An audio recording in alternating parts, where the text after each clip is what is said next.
8h15 sur Europe 1, l'heure de retrouver Sonia Mabrouk et son invité ce matin, l'épidémiologiste et médecin en santé publique Martin Blachier. Bienvenue à vous et bonjour Martin Blachier. Bonjour. Avant d'entrer dans les détails des mesures annoncées, l'une des questions fondamentales ce matin est de savoir si ce qui a été annoncé hier par le président peut vraiment permettre de casser les chaînes de contamination, vraiment de freiner le virus.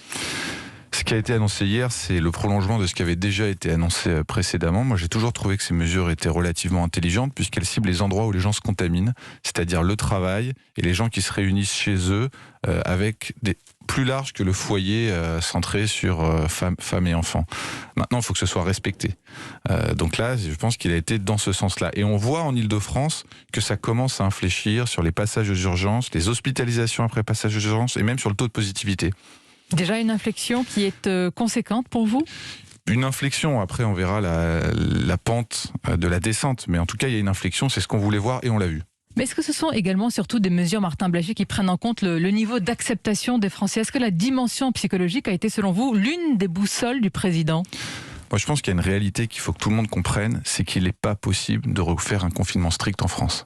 Et c'est pas possible en Allemagne, c'est pas possible en France. Je crois que les deux dirigeants européens, Angela Merkel et Emmanuel Macron, l'ont compris. Et je crois qu'il faut que tout le monde le comprenne pour qu'on arrête de faire des débats qui sont inutiles, puisque de toute façon, c'est quelque chose qui est impossible. Tous les débats qu'il y a eu ces derniers jours sont inutiles, ceux qui ont été portés par beaucoup de médecins, de responsables, notamment de la PHP, qui affirmaient qu'il fallait des mesures strictes. C'était des débats inutiles pour vous ? Le débat sur le confinement strict, il est inutile parce qu'à mon avis, il est totalement impossible. Ça créerait une émeute et les gens n'ont plus les réservoirs psychologiques pour accepter un confinement strict comme celui-là. Donc ce qu'il faut, c'est aller au maximum de ce qu'on peut. On y est quasiment. Ensuite, le débat sur le capacitaire en réanimation, c'est un vrai débat, mais qui est totalement différent. Ça, on va en parler, mais selon vous, donc le président n'a pas cédé à ce que l'on appelle, ou que certains qualifient d'enfermistes ou de confinistes ? Mais le président n'a pas cédé aussi parce qu'il ne peut pas. C'est-à-dire que personne ne peut aujourd'hui, on peut demander un reconfinement strict et après il faut voir si ça rentrera dans les faits et en fait ça ne sera pas respecté. Les gens vont essayer de vivre quand même parce qu'ils ne sont plus en capacité de se confiner aujourd'hui. Ça fait 1 an, c'est trop long, on ne peut plus confiner la France aujourd'hui. D'accord, on vous entend, il y a le respect des mesures mais il y a aussi l'efficacité. Hier encore à ce même micro, le professeur Gilbert Doré de la Pitié-Salpêtrière affirmait que la fermeture des écoles était inéluctable, qu'il fallait un confinement très strict, que les réas étaient pleines, que nous sommes dans une situation catastrophique. On a l'impression que vous parlez pas du même pays. Non mais Gilbert Doré, peut-être qu'il faut qu'il sorte de son service de temps en temps. C'est-à-dire que les gens qui demandent un reconfinement strict, soit ils sont trop enfermés dans leur propre champ, c'est-à-dire qu'ils ne se rendent pas compte qu'il y a une vie en dehors du service médical dans lequel ils sont, soit ils sont de mauvaise foi. Il y a la moitié des gens qui ont signé cette tribune par exemple, et quand vous creusez un petit peu avec eux, ils disent non mais effectivement un confinement strict c'est impossible. Ce serait pas accepté, ce serait pas respecté. Donc je pense que c'est un espèce de débat qui est une impasse.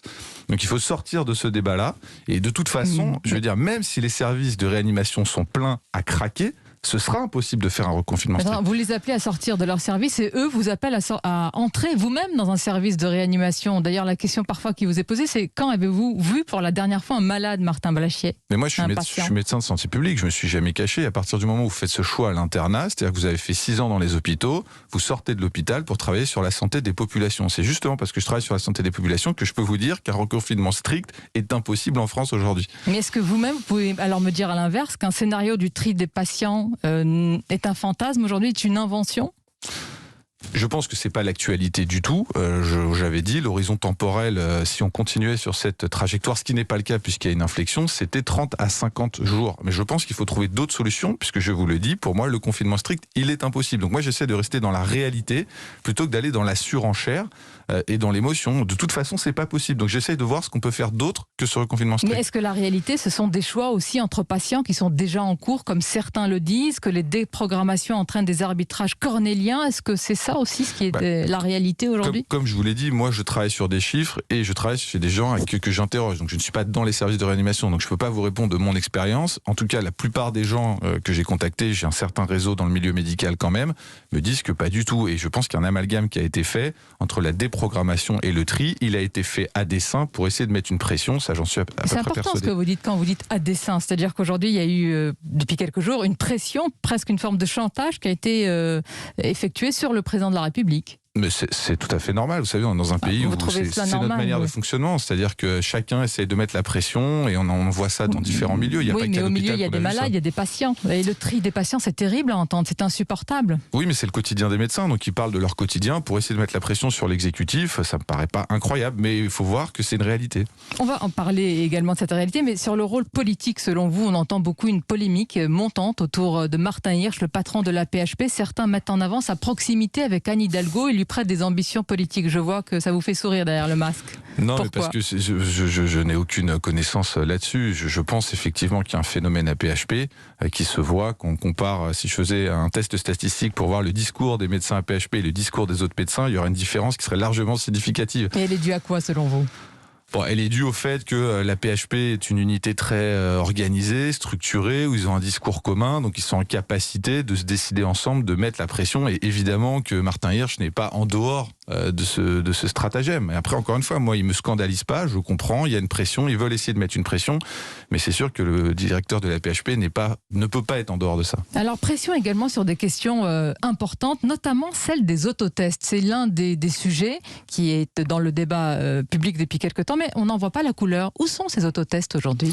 Elles sont dans les entrepôts, dans les différentes villes de France, en attendant que le ministre de la Santé veuille bien comprendre à un moment, mais je pense qu'il va comprendre, j'espère que ce ne sera pas trop tard, que c'est un moyen de faire que le président de la République pourra tenir sa promesse de réouvrir un peu le pays le 15 mai. Sans ça, c'est impossible. Sans les autotests, l'horizon, parce qu'il faut quand même noter que c'est ce qu'on a retenu hier de l'allocution du président le 15 mai, vous dites sans les autotests, impossible. Avec 20 millions de personnes vaccinées en France, vous ne pouvez pas rouvrir le pays à la dimension de ce que pensent les gens que ça va être. C'est-à-dire, il a dit le 15 mai, les gens se sont dit le 15 mai, on va revivre. C'est possible. C'est possible de faire revivre les Français le 15 mai, mais pas uniquement avec 20 millions de vaccinés. C'est possible si jamais on a un pass sanitaire, si jamais les gens savent utiliser des autotests. On a 1 mois et demi pour le faire. Ça devrait déjà être en route. Et pour l'instant, on nous parle d'une expérimentation qui débuterait le 15 avril où les gens iraient se tester eux-mêmes, mais dans les pharmacies sous l'œil du pharmacien. Mais pourquoi encore une usine à gaz ? Le 14 mars dernier, Martin Blachier, le directeur général de la Santé, Jérôme Salomon, voici ce qu'il disait. Il assurait que les autotests étaient déjà ou bientôt disponibles dès cette semaine en pharmacie ou en supermarché, ajoutant « ça va être très facile à organiser ». Mais où est le problème ? Mais moi, je suis entièrement d'accord avec Jérôme Salomon, je suis entièrement d'accord avec le président qui semble convaincu de ça, je suis entièrement d'accord avec la HAS qui a donné son accord, je ne suis pas d'accord avec le ministre de la Santé qui bloque. Faut être très clair. Mais pourquoi bloquerait-il alors que ça peut être un facilitateur pour un horizon le 15 mai ? Mais il l'a clairement dit, il a été interrogé sur une chaîne concurrente et il a dit que lui, il n'y croyait pas, qu'il pensait que c'était pas sûr, qu'il pensait que ça allait créer au contraire des problèmes.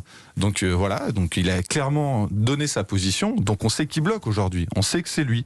Le problème, c'est que c'est en train d'être très développé en Allemagne, que Boris Johnson a signé des énormes contrats pour tester tous les enfants dans les écoles, pour essayer de réouvrir l'Angleterre malgré la vaccination avec ses autotests, et qu'aujourd'hui on a un ministre de la Santé qui en France bloque. Mais pouvez-nous dire qu'est-ce qu'il y a derrière ? Est-ce qu'il y a un lobby ? Parce que nous on a du mal à comprendre, le grand public, peut-être ceux qui nous écoutent en ce moment, pourquoi on bloquerait un outil qui nous permettrait de vivre peut-être plus normalement à un horizon pas si lointain ? Écoutez, si on fait un tout petit peu d'analyse, il y a 2 possibilités. Soit il ne comprend pas. Dans ce cas-là, moi je suis disponible pour aller lui expliquer dans son bureau au ministère de la Santé, il n'y a aucun problème, j'ai plein de slide decks. Vous croyez qu'il va vous recevoir, vous Martin Blachier ? Je pense qu'il ferait bien, c'est la meilleure chose qu'il aurait à faire, ça lui éviterait de faire une grosse bêtise.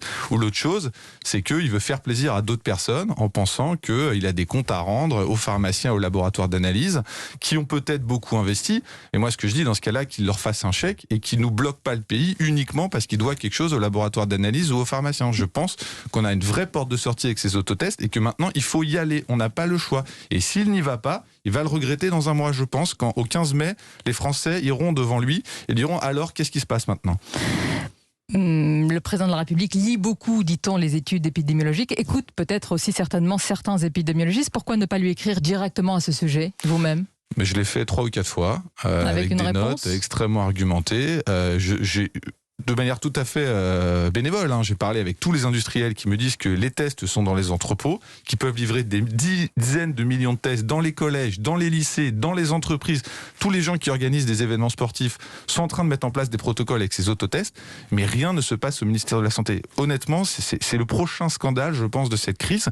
Ils misent trop sur le vaccin, c'est bien le vaccin, mais le 15 mai, il n'y aura que 20 millions au mieux de personnes vaccinées. Ils ne pourront pas rouvrir comme les gens attendent qu'ils rouvrent. Il y a aussi un angle, et pour conclure, Martin Martin Blachier, un angle un peu oublié de cette stratégie de lutte contre l'épidémie, ce sont les traitements. D'ailleurs, le président n'en a pas parlé. Dans les conférences de presse hebdomadaires, on n'en parle pas. Pourquoi, selon vous ?